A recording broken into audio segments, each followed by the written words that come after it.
Waterbuck, you always refer to the backside, that ring on the backside, the mark. Their sort of colloquial name in Afrikaans is a kringgat, which literally means ring backside. But their facial marking is also very pretty. Just look at that, the white eyebrows, white around the nose.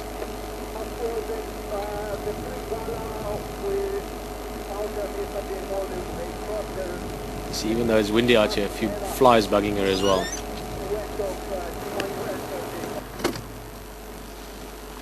Just as Alex is taking it closer in the story I'm going to tell you, I'm referring to that part of that branch. Now, we've often spoken about, especially early mornings when you get those beautiful sunrises or the golden sunsets in the afternoon, just to imagine how awesome it would be to have something in that. Maybe a few monkeys climbing around, or ultimately on that branch I just showed you, imagine a leopard lying on that with the tail draped over the side and just surveying its area. Now, quite a few years ago, probably about 4.5, 5 years ago, Karula's mother was still around here, called Safari. She's still further west from here now, and I have a very clear and vivid memory of her on that branch, in that exact position I'm talking about now. And she was just literally relaxing and draping herself over that branch. So it's the kind of thing that is possible. Give it enough time, you will not only know about it, but you will see it live here with us. But that would be quite nice, Alex. Would you like to film that? I would really like to film that. I'm sure we would all like to see that as well, see you filming it. But yeah, you can imagine just looking at that, and just to add into it, not that it needs anything, that is a spectacular sight in itself, but a leopard just walking around and lying around in that branch. I remember that very clearly also because quite a few of the vehicles were very nervous about driving underneath it, just because as you can see, the road runs straight under that, so the leopard was literally straight above the road, and vehicles were afraid that she might fall out of the tree for some reason. Leopards don't typically just fall out of trees, but they were worried that she might fall into the vehicle.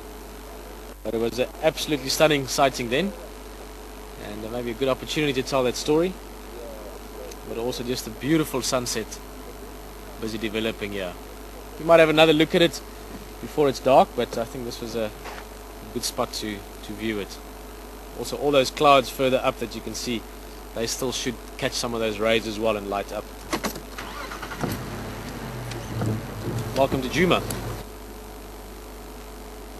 Not that likely, but it's not impossible that those Franklins maybe got a fright from one of these guys that still hasn't joined the group back at the Termite Mound. I like this specific group a lot. There used to be about 11 of them last year. You see them quite often in winter, just up ahead, about 30 meters along, where Vulture's Nest joins Central Road. There's another small termite mound that they often stay at.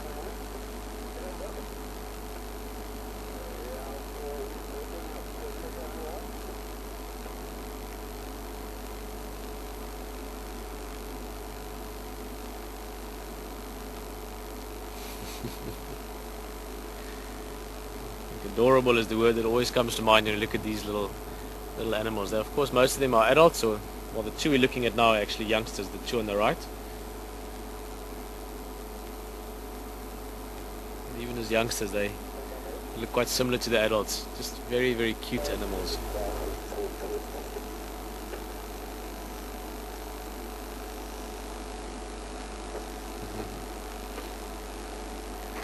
I think the highlights today for us, it's almost certainly going to be the sunset. We'll try and have another good view just now, but the clouds are just turning into the most incredible shapes and colors.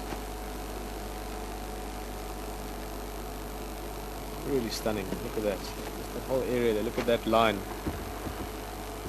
Almost looks like a wave that's breaking through the clouds. And then lower down, just through the bottom there, you see just that sort of just above the tree line.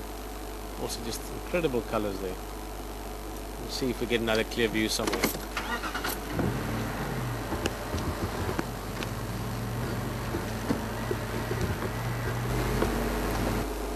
I do notice these birds very often at night flying ahead of us. Normally they're just sitting on the road and they fly up and away as soon as you get very close. In this case, if you could see it in color, it would have a little bit of sort of a rufous reddish color on it in some parts, but majority of the bird just a sort of brown and grey with white flecks. Ooh. keep it around. It looked like it wanted to fly away.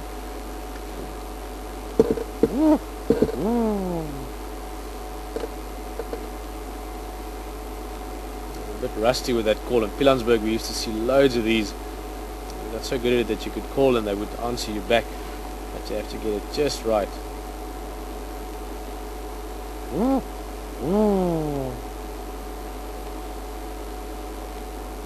the interest. Again, looking at an infrared is fantastic because that bird can now see us. If we just had the spotlight on, it wouldn't see anything behind it. Also, when it looks our way, you can see the eyes are wide open, the pupils are all the way open, allowing very, very much light into the eye.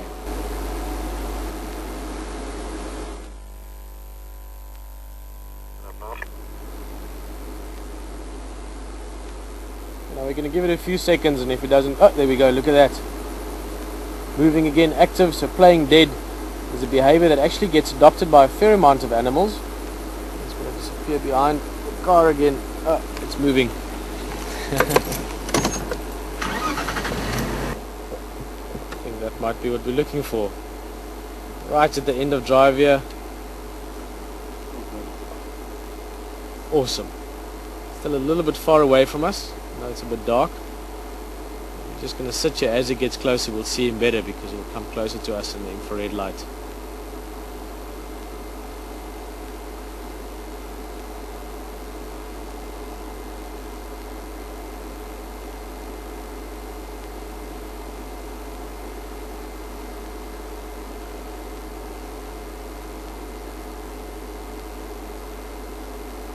Awesome, just listening and looking. Looks like he's going to head our way. So I'm quite happy about this. We've had a quite few drives right at the end here with this awesome surprise. Can't see him that well yet, and I didn't get the information from Charles earlier, but I would guess that young male, beacon male. Let's see when he gets closer to us. Look at that. Absolutely stunning. Now look at the eyes compared to when you're looking in a normal spotlight. You can see how massively bright they are, glowing absolutely. And it's because the pupils are all the way open. This leopard also, like we, can't see the infrared light. So to it, it's got a normal dark surrounding at the moment.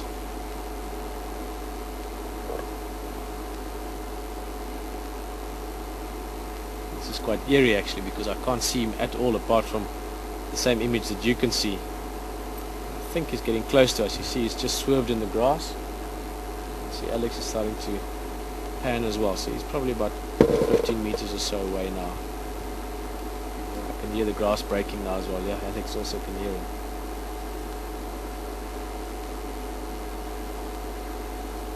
Oh, they are beautiful cats, Sam.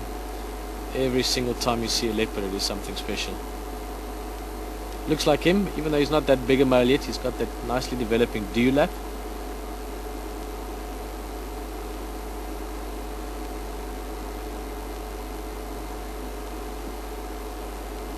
Very close to us now, it's straight to our left hand side.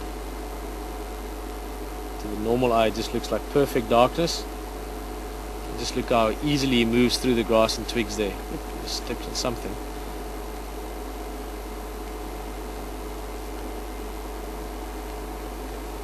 Alex is busy turning into a knot here trying to see him behind us. There's the antennas on the back. Let's turn around.